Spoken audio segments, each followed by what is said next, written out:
Hello বন্ধুরা, কেমন আছেন সবাই? আশা করি সবাই ভালো আছেন এবং সবাইকে ভালো রাখার চেষ্টা করছেন। জুন মাস প্রায় শেষের দিকে এবং শুরু হতে চলেছে জুলাই মাস। 1 জুলাই থেকে নতুন অর্থবছর চালু হয়ে যাবে। বাংলাদেশের অর্থবছরের মেয়াদকাল 1 জুলাই থেকে 30 জুন পর্যন্ত।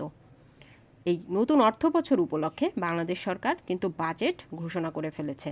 আজকের আলোচনার টপিক তাই বাজেট, কারণ আমরা জানি বিভিন্ন পরীক্ষাগুলোতে বাজেট থেকে একটা দুইটা প্রশ্ন হরহামেশাই হয়ে থাকে।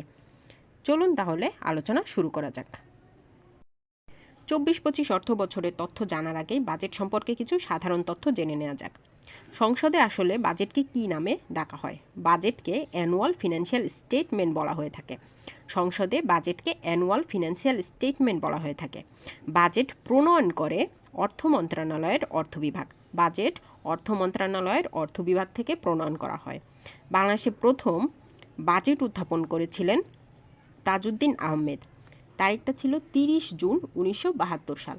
30 জুন 1972 সালে তাজউদ্দিন আহমেদ বাংলাদেশের প্রথম বাজেট উত্থাপন করেন। বাংলাদেশে অন্তর্বর্তীকালীন বাজেট উত্থাপন করা হয় একটি। তার মেয়াদকাল ছিল 1996 থেকে 1997 পর্যন্ত। 1996 থেকে 1997 যে বাজেটটি ছিল সেটা হচ্ছে অন্তর্বর্তীকালীন বাজেট। বর্তমানে 24-25 অর্থ বছরের বাজেট এর স্লোগানটি হচ্ছে সুখী, সমৃদ্ধ, উন্নত ও স্মার্ট বাংলাদেশ বিনির্মাণে অঙ্গীকার।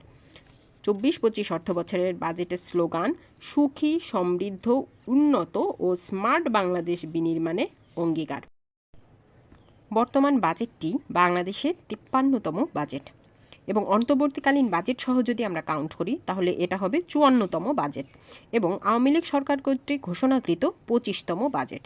বর্তমান 24-25 অর্থ বছরের ঘোষণা করা বাজেটটি আওয়ামী লীগ সরকারকৃত ঘোষণাকৃত 25তম বাজেট। 24-25 অর্থ বছরের বাজেটটি ঘোষণা করেছে আবুল হাসান মাহমুদ আলী। আবুল হাসান মাহমুদ আলী তিনি বর্তমানে বাংলাদেশের অর্থমন্ত্রী। বাজেটের আকার 7,97,000 কোটি টাকা। বর্তমান বাজেটের আকার 7,97,000 কোটি টাকা এবং এটি জিডিপি এর 14.20%। বর্তমান বাজেটে যে লক্ষ্যমাত্রা নির্ধারণ করা হয়েছে সেগুলো হলো জিডিপি প্রবৃদ্ধির হার 6.75%। জিডিপি প্রবৃদ্ধির হারের লক্ষ্যমাত্রা নির্ধারণ করা হয়েছে 6.75%। মূল্যস্ফীতির হারের লক্ষ্যমাত্রা নির্ধারণ করেছে 6.50% এবং রাজস্ব আয়ের লক্ষ্যমাত্রা নির্ধারণ করা হয়েছে 5,41,000 কোটি টাকা। রাজস্ব আয়ের লক্ষ্যমাত্রা নির্ধারণ করা হয়েছে 5,41,000 কোটি টাকা এবং বার্ষিক উন্নয়ন কর্মসূচিতে অর্থাৎ এডিপিতে বরাদ্দকৃত অর্থ 2,65,000 কোটি টাকা।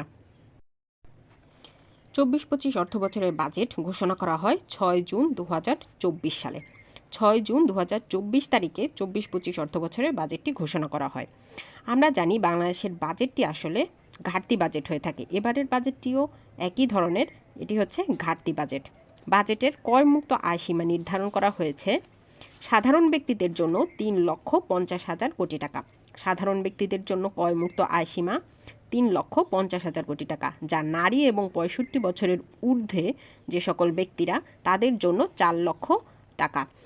প্রতিবন্ধী ও তৃতীয় লিঙ্গের ব্যক্তিদের জন্য 4,75,000 টাকা এবং যুদ্ধাহত মুক্তিযোদ্ধাদের জন্য 5 লক্ষ টাকা পর্যন্ত করমুক্ত সীমা রাখা হয়েছে। বর্তমান 24-25 অর্থ বছরের বাজেটটি স্মার্ট বাংলাদেশ বিনির্মাণের পথে দ্বিতীয় বাজেট। সবচেয়ে বেশি বাজেট উত্থাপন করে এ যাবৎকালে আবুল মাল আব্দুল মুহিত, তিনি 12টি বাজেট উত্থাপন করেছেন এবং মোহাম্মদ সাইফুর রহমান তিনিও 12টি বাজেট উত্থাপন করেছেন। আজকের ভিডিওর তথ্যগুলো যদি আপনাদের উপকারে এসে থাকে তবে আশা করব চ্যানেলটি সাবস্ক্রাইব করে পাশে থাকা বেল আইকনটি প্রেস করে রাখবেন, যাতে এই চ্যানেলের ভিডিওগুলো আপনার কাছে সবচেয়ে আগে পৌঁছে যায়। ধন্যবাদ।